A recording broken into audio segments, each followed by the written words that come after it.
Welcome. SV Union High School and Junior College, Commerce Standard 12, Organization of Commerce and Management.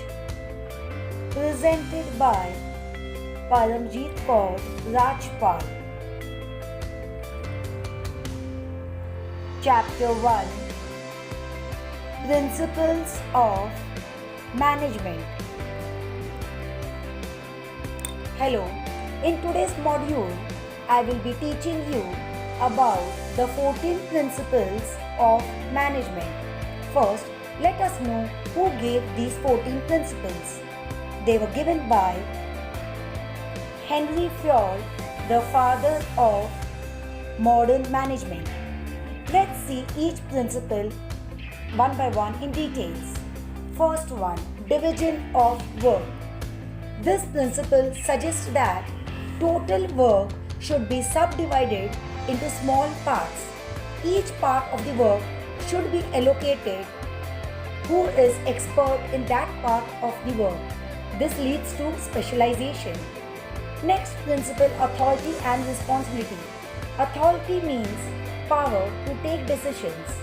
Responsibility means obligation to complete the designed job on time.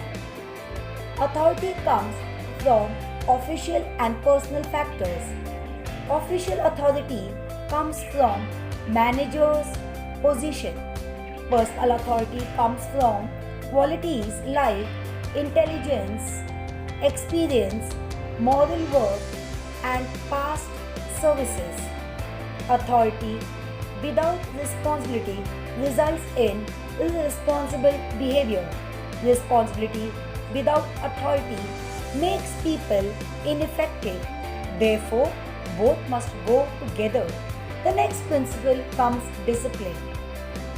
Discipline is obedience, application, energy, behavior, and respect shown by employees. It is of two types.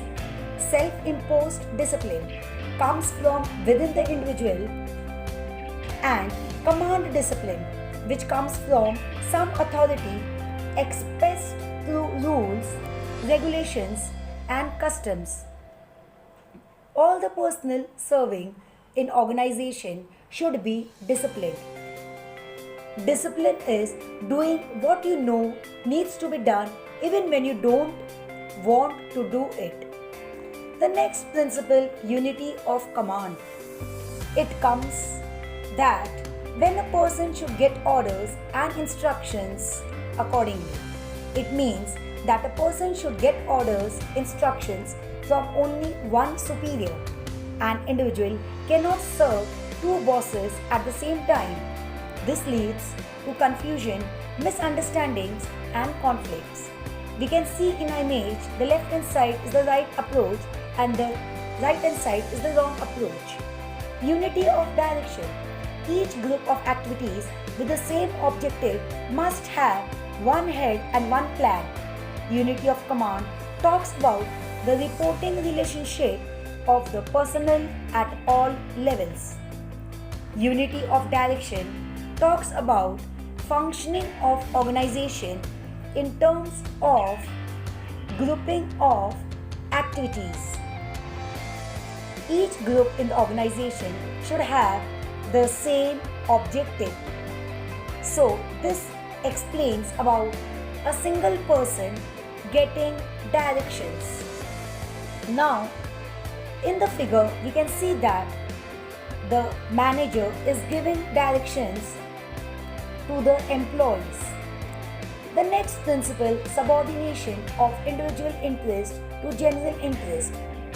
Interest of the organization should take priority over individual interest of individual, and organizational interests are different. Then managers must try to reconcile them. If not, then individual interests should be sacrificed. Factors like laziness, ambition, selfishness, carelessness, etc. tend to reduce organizational interest. If the organization prospers, automatically the employee will also prosper. This can be highlighted through the figure, the image in the video. Next, remuneration. Remuneration of employees should be fair, reasonable, and satisfactory. It should provide maximum satisfaction to employees and employers. Dissatisfaction will lead to increase in employee turnover. When the employees are paid fair remuneration, they show greater productivity and give more output. The next principle, centralization and decentralization. Everything which goes to increase the importance of subordinates' role is decentralization, which is highlighted on the left side of our image. And everything which goes to decrease, it is centralization, which is shown on the image on the right hand side. In smaller firms, centralization is usually observed, but in larger firms, a series of intermediaries are required. Its degrees varies due to character of manager, his moral worth, reliability of his subordinates, and conditions of the business. This is clearly highlighted in the given image. Then let us go to the ninth principle, which is scalar chain. There should be scalar chain of authority and of communication, ranging from the highest to the lowest level. Each communication going up or coming down must flow through each position in the line of authority. Froel also suggested the concept of gangplank. This gangplank is highly seen in the image. It suggested that the scalar chain can be short-circuited in special cases where rigid following of the scalar chain can get detrimental to the organization.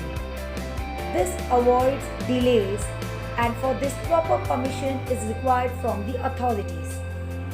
Next is order. This principle relates to arrangement of things and people. There should be a place for everything and everything should be in place. Likewise, right man should be in right place. Bigger the organization, more difficult the order. This principle emphasizes on the proper utilization of physical and human resources. The next principle is equity. It is a combination of justice and kindness. Equity in treatment and behavior is liked by everyone. It brings loyalty to the organization. Its application requires good sense, experience, and good nature. This is highlighted in the figure, and a difference between equality and equity can be seen very clearly. Then we turn up to the next principle, which is stability of tenure. No employees should be removed within short time. There should be reasonable security of job. Unnecessary turnover is bad for the organization. Stability in tenure is important to get employee accustomed to new work and succeed in doing well.